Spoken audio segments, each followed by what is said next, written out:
Welcome to my channel, Crafting with me, Deannie Jones, and welcome to this 20th anniversary celebration of the movie Pride and Prejudice. Today, I'm going to share with you some wonderful crafts inspired by Pride and Prejudice. But first, to celebrate, let's get our dancing shoes on. You don't have any? Well, let's make some. Well, I'm going to create a dancing shoe, not dancing shoes. Let me explain. So this was a pair of shoes that was a pair until one broke, and I decided to just take it outside and spray paint it gold. And then I decided, well, let's just paint it up and create a beautiful themed dancing shoe. First it started as light green, then a pearl blue, and then you'll see it turns to a dusky blue because I found this beautiful ribbon that I had in my stash, and I decided to pair the ribbon with this shoe. Now I'm adding some of this special Mod Podge with wonderful glittered specks in it, and it's these huge chunks of glitter.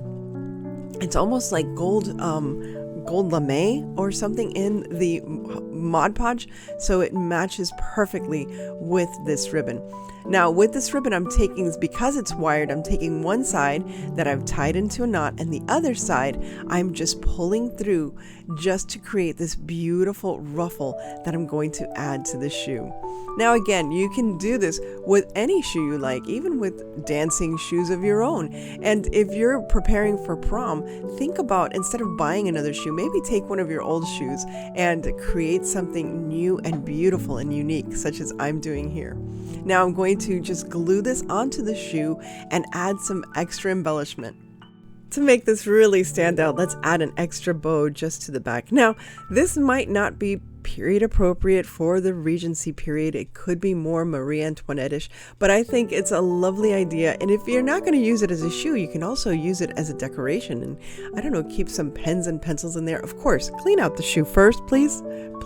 I literally only wore these shoes once, so they were perfectly clean. Now I am in a dilemma. Do I go perfectly glam, or do I keep it a little simpler and add some lovely flowers? Since it's spring, I thought flowers were the best idea for this project. And as you can see, I also have these wonderful fabric embroidered leaves in gold and silver, which will add to a little bit of the glam. It is already pretty glammed up with those gold specks and that wonderful trim that I have there. It's never too much, especially when you're dressing up for the ball where you might meet that special someone, just as Elizabeth Bennet met Mr. Darcy. The story of Pride and Prejudice always had a special place in my heart, and when the movie came out, I didn't actually see it when it first came out in theaters. I did see it later in life when I needed a little bit of romance and hope back into my life. So I really, really enjoy all of the efforts made by everyone in the cast and crew to create such a beautiful masterpiece, celebrating the masterpiece of Jane Austen's writing. Speaking of masterpieces, I would like to create a masterpiece of my own, creating a Regency style dress. We know that Bridgerton was big a couple of years ago, so why not create my own Regency style dress? But I'm going to need a little help for this, so let's get started. I'll be sharing some lovely scenery from the film itself throughout this video, but for now I need a little help to get started on my Regency styled dress. For this reason, I'm going to head over to Craftsy. Craftsy is a sponsor for this video and is an online resource for so many wonderful crafting projects. Now, these Craftsy classes include step-by-step instructions and helpful downloadable resources. You can learn directly from the experts, as I did, and even though I know how to sew, the basics sometimes escape me, believe it or not, as to what's the right way to cut fabric and what is the right way to use all of these patterns that I have. So Craftsy has classes to fit any interest and skill level, but right now you have an opportunity to become a member for more premium classes and courses on Craftsy. Members get unlimited access to thousands of inspiring classes, exciting projects, and mouth-watering recipes. This is world-class instruction right at your fingertips. Craftsy offers over 2,000 inspiring classes for makers of all skill levels with step-by-step instructions for over 20 categories like knitting, cooking, sewing, painting, and so many more. The first 1,000 of my subscribers to click on the link in the video description will get a full year of premium membership to Craftsy for only $1.49.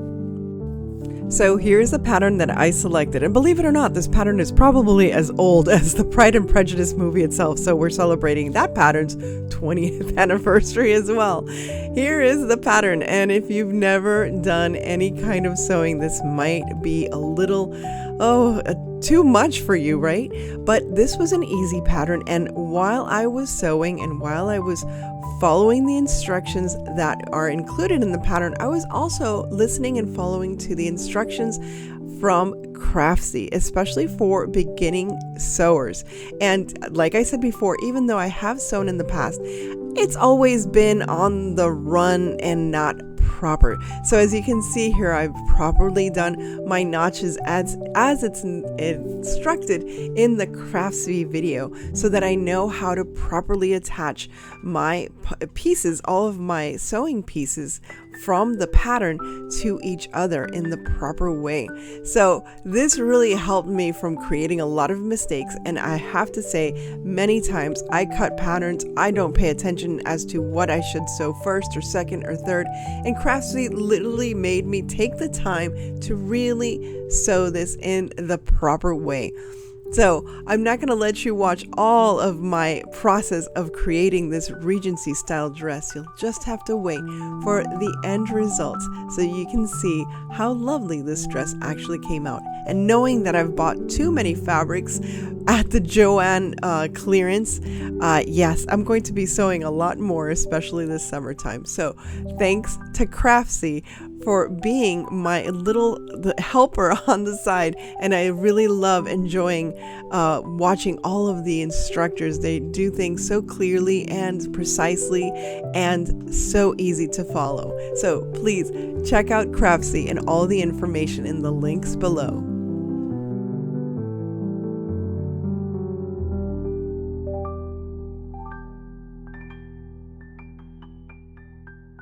If you haven't watched the movie, I invite you to take the time to watch the movie. It is offered right now on Prime, and it's being offered in movie theaters across the country. Now, I have this Dollar Tree frame, and of course my little kudu is here to help me, and I decided to dress it up a little more and make it more Regency looking. All I'm going to do is create some decorations onto this frame with some of my molds. Some of these are IOD molds, and if you need any IOD products, you can always check out L&J Goods. So all I'm doing here is using my clay and a little bit of baking powder or cornstarch so it doesn't stick to the silicone mold. And I'm placing them here on the cardboard just so it'll dry a little. And before it dries completely, I am going to glue it with some wood glue to the frame. Here I'm putting together all the pieces to create this lovely frame, and I'm making sure that the corners match up, and this is the process I use to do it.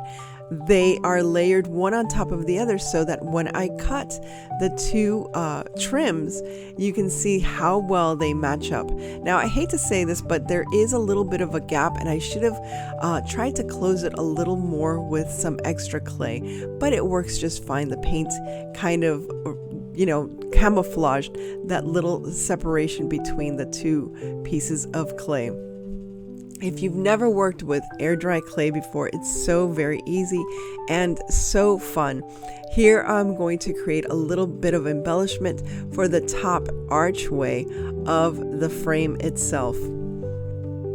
And again, following as I did before, just a little bit of cornstarch just to make sure that it doesn't stay in the mold itself. Now, this frame also went through a couple of color changes. I had started with a light green, and then I decided on this deeper, darker green to make it more cottagecore. The Bennets, which is the main family of this story of Pride and Prejudice, they live on a working farm. Now, the father is a gentleman, not necessarily a farmer, but it does have a productive farm that they are managing.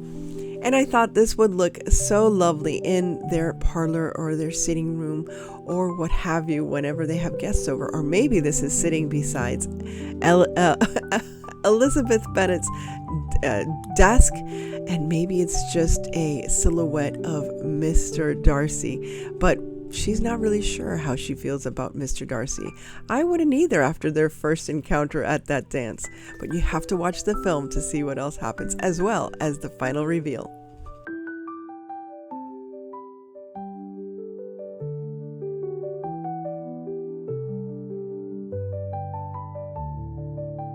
Mr. Darcy is a man of means, and so is Mr. Bingley, and his sister as well, a little bit hoity-toity, that's all I want to say.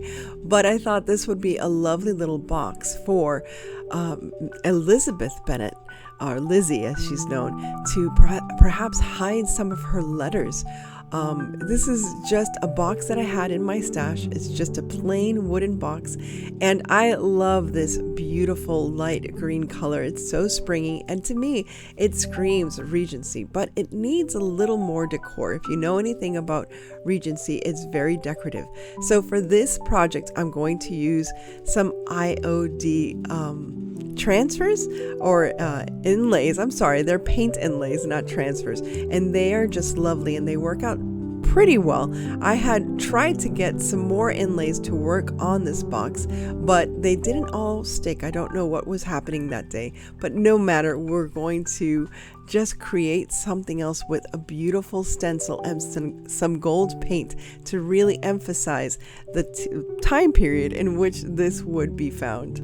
So as I mentioned, even though I wasn't able to use the paint inlays all over the top of this little box, I thought this gold stencil was perfect. And now I'm just adding a few more gold touches around the box. You'll notice also that I did age the box a little bit with some antique wax. And I think it did a pretty good job. I'm not sure if I'm very good with antique wax, but I do love the effect it makes on this box to really make it look like a vintage piece.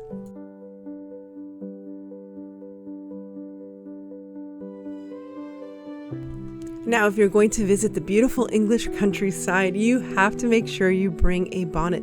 But it's very hard to find a bonnet in this day and age. So what I'm doing is taking a hat that I bought for like $2 or $3 at Goodwill, and I'm going to convert this into a Regency bonnet. And all I'm going to do, I'm not going to cut anything. I'm just going to take the bottom part of the bonnet, or what would be the back of the hat, I should say, and just fold in that brim part. Is that the brim? I can't remember. You know, the floppy part of the hat. We're just gonna fold it in and glue it down, and it'll become part of the hat itself and provide a little bit of structure. But you can see already we have the shape of that type of a Regency hat, because of course you had to protect your complexion in those beautiful sunny English days, that when as few as they are sometimes, but always nice to have a shady hat for you to have. Now, of course, I'm going to add some floral embellishments to add to the cottage decor or the Regency style. It's very, very common to have had florals on a hat, especially a spring daytime hat, as this one would be. And again, here I'm just gluing the brim. Is it the brim? I can't remember. What's the floppy part of the hat? If you know, let me know. Let me know as well. And it just creates such a beautiful Regency style hat. Adding some ribbons and some florals, and you are ready to go visit Mr. Darcy at Pemberley, or at least get caught while you're visiting and checking out his artworks. I think this is a lovely addition, and it makes my outfit complete.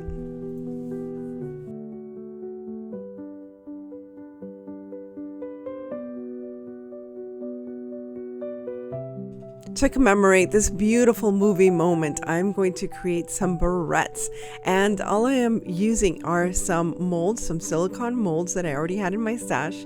Most recently, the IOD brooches mold and some fast-acting casting resin. And they cast white, which is perfect because I'm going to paint over them. And I have 2 large barrettes that I had purchased at the Dollar Tree. So this one in particular, I thought would be nice to frame that little movie moment that you just saw. So all I'm doing here is using some E6000 to glue the brooch to the barrette. See, the barrette has a nice wide covering so that it will adhere perfectly to that brooch. And once that's done, then I can paint. This one I painted a very light sage green, and then I followed over it with some antique gold. And this one I used some bronze colored copper color for the outside frame. And now I'm going to try and attempt to paint a little scenery in the barrette itself. And once again, I have to refer back to Craftsy, because if you're interested in learning how to paint, they also have wonderful painting tutorials that you can access, especially if you get the premium membership. Again, more information about Craftsy is in the description box down below. Here I am creating that beautiful countryside, and I'm going to try to recreate Mr. Darcy walking through the mist, believe it or not. But before I do that, I want to make sure I have enough greenery, and I create a beautiful sunrise in the background with some light orange beigey kind of color. And then of course the shape of Mr. Darcy coming through the mist, coming to see me, I mean Lizzy, Lizzy Bennet, as she stands in a gape, just wondering how it is that he is coming to see her. And there you can see his coat flying in the background. Now I'm just going to use a beautiful glaze to protect all of my painting, and there is that beautiful, memorable moment from the movie for me to wear.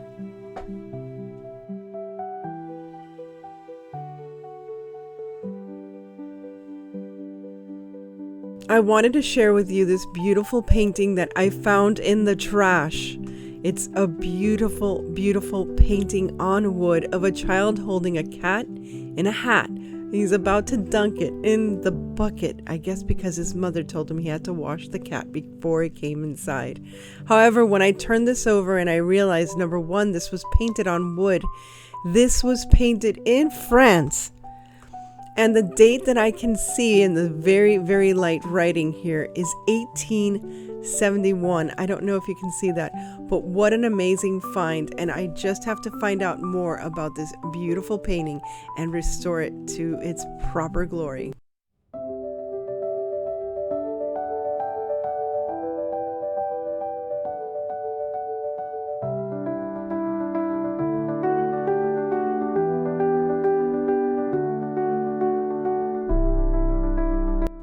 Thank you once again to Craftsy for sponsoring this video, and to all of my friends who joined in this Pride and Prejudice inspired playlist. Thanks again to you for stopping by, and if you enjoyed this, please remember to like, share, and subscribe. And as always, stay safe, be kind, God bless each and every one of you, and remember to live the adventure, and I'll see you again very, very soon.